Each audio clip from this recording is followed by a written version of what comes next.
ಎಲ್ಲರಿಗೂ ನನ್ನ JS ಕನ್ನಡ ಸ್ಟೋರೀಸ್ಗೆ ಸ್ವಾಗತ. ನೀವು ಇನ್ನೂ ನನ್ನ ಚಾನಲ್ನ ಸಬ್ಸ್ಕ್ರೈಬ್ ಮಾಡದೇ ಹೋದರೆ ಸಬ್ಸ್ಕ್ರೈಬ್ ಮಾಡಿಕೊಳ್ಳಿ, ಹಾಗೆ ಲೈಕ್ ಮಾಡಿ. ಇವತ್ತೊಂದು ಕತೆ ಕೇಳೋಣ. ಇಂದಿನ ಕತೆ ಪಕ್ಷಿಗಳ ಸಾಮರಸ್ಯದ ಕತೆ. ಒಂದು ಸುಂದರವಾದ ಕಾಡು. ಆ ಕಾಡಿನಲ್ಲಿ ಪಕ್ಷಿಗಳು ಮತ್ತು ಬೆಕ್ಕು, ಕಪ್ಪೆ ಎಲ್ಲ ಒಂದೇ ಸೂರಿನಡಿ ಒಂದೇ ಕಾಡಿನಲ್ಲಿ ವಾಸ ಮಾಡ್ತಾಯಿದ್ರು.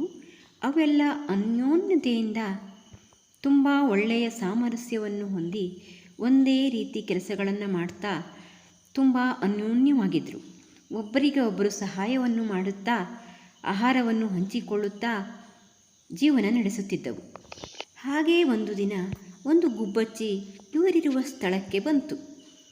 ಅದು ತುಂಬ ಸ್ವಾರ್ಥಿ ಮತ್ತು ಗರ್ವಿ ಮತ್ತು ತಾನೇ ಬುದ್ಧಿವಂತನೆಂಬ ಅಹಂಕಾರಿಯಾಗಿತ್ತು. ಗುಬ್ಬಚ್ಚಿ ತಮ್ಮ ಕಾಡಿಗೆ ಬಂದಿರುವುದನ್ನು ನೋಡಿ ಕಾಕಣ್ಣ ಬಂದು ಇವರೆಲ್ಲರ ಬಳಿ, ಒಂದು ಗುಬ್ಬಚ್ಚಿ ನಮ್ಮ ಕಾಡಿಗೆ ಬಂದಿದೆ, ತುಂಬ ಸುಂದರವಾಗಿದೆ ಎಂದು ಹೇಳಿತು. ಅದನ್ನು ಕೇಳಿದ ಪಾರಿವಾಳ, ಸುಂದರವಾಗೇನೂ ಇದೆ, ಆದರೆ ನಮ್ಮ ಜೊತೆ ಹೇಗೆ ಹೊಂದಿಕೊಳ್ಳುತ್ತದೆ ಎನ್ನುವುದು ತುಂಬ ಮುಖ್ಯ ಅಲ್ಲವೇ ಎಂದು ಹೇಳಿತು. ಹಾಂ, ಅದು ನಿಜ ಎಂದು ಕಪ್ಪೆ ಹೇಳಿತು. ಹಾಗೇ ಗುಬ್ಬಚ್ಚಿ ಇವರ ಬಳಿ ಬಂದು, ನಾನು ತುಂಬ ಬುದ್ಧಿವಂತನಿದ್ದೇನೆ ಮತ್ತು ಸುಂದರವಾಗಿದ್ದೇನೆ, ನಾನು ಇನ್ನು ಮೇಲೆ ಇಲ್ಲೇ ಉಳಿದುಕೊಳ್ಳುತ್ತೇನೆ ಎಂದು ಹೇಳಿತು. ಇಲ್ಲಿ ಉಳಿಯಲು ಯಾವುದೇ ಅಭ್ಯಂತರವಿಲ್ಲ, ಆದರೆ ನಮ್ಮೊಂದಿಗೆ ನಮ್ಮಂತೆ ನೀನು ಕೂಡ ಜೀವಿಸಬೇಕು ಎಂದು ಕಪ್ಪೆ ಹೇಳಿತು. ಆಗ ಗುಬ್ಬಚ್ಚಿ ನೋಡೋಣ ಎಂದು ಹೇಳಿತು. ಹಾಗೆ ಬೆಳಗಾದ ಮೇಲೆ ಎಲ್ಲರೂ ಸೇರಿ ಆಹಾರವನ್ನು ಹುಡುಕುತ್ತಾ ಹೊರಟರು. ಆದರೆ ಗುಬ್ಬಚ್ಚಿ ಮಾತ್ರ ಅವರೊಂದಿಗೆ ಸೇರಲೇ ಇಲ್ಲ. ತಾನೇ ಬೇರೆ ಕಡೆ ಹೋಗಿ ಆಹಾರವನ್ನು ಹುಡುಕುತ್ತಾ ಸಂಜೆ ವಾಪಸ್ಸು ಬಂತು. ಆಗ ಬೆಕ್ಕು ಗುಬ್ಬಚ್ಚಿ ಹತ್ರ ಕೇಳಿತ್ತು, ನೀನು ಯಾಕೆ ನಮ್ಮೊಂದಿಗೆ ಆಹಾರವನ್ನು ಹುಡುಕಲು ಬಂದಿಲ್ಲ ಎಂದು.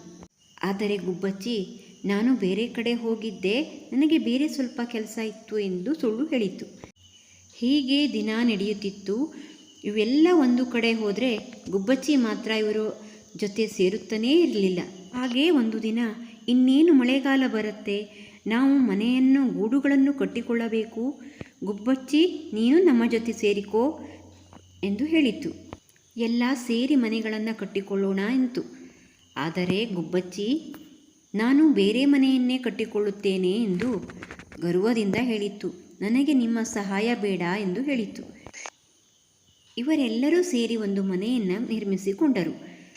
ಆದರೆ ಗುಬ್ಬಚ್ಚಿ ಮಾತ್ರ ಇವರೊಂದಿಗೆ ಸೇರಲೇ ಇಲ್ಲ. ಹಾಗೇ ಒಂದು ದಿನ ಸಂಜೆ ತುಂಬ ಜೋರಾಗಿ ಮಳೆ ಬಂತು. ಆದರೂ ಕೂಡ ಆ ಗುಬ್ಬಚ್ಚಿ ತನ್ನ ಮನೆಯಲ್ಲೇ ವಾಸವಾಗಿತ್ತು. ಮಧ್ಯರಾತ್ರಿಯಲ್ಲಿ ಅದರ ಮನೆ ಬಿದ್ದು ಹೋಯಿತು.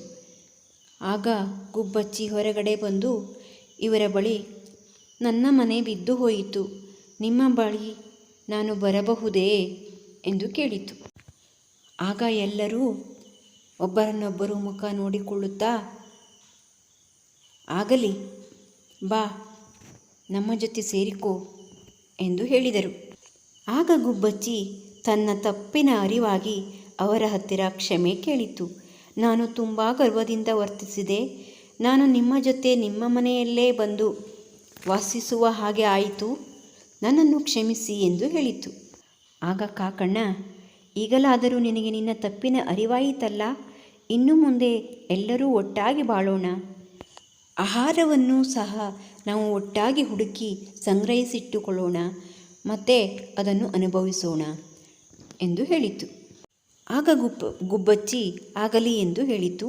ಹಾಗೆ ಎಲ್ಲರೂ ಸಾಮರಸ್ಯದಿಂದ ಒಟ್ಟಾಗಿ ಜೀವನವನ್ನು ನಡೆಸುತ್ತಿದ್ದರು.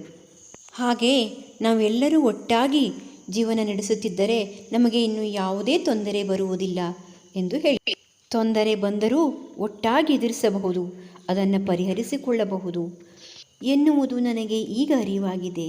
ನಿಮಗೆಲ್ಲರಿಗೂ ತುಂಬ ತುಂಬ ಧನ್ಯವಾದಗಳು ಎಂದು ಹೇಳಿತು.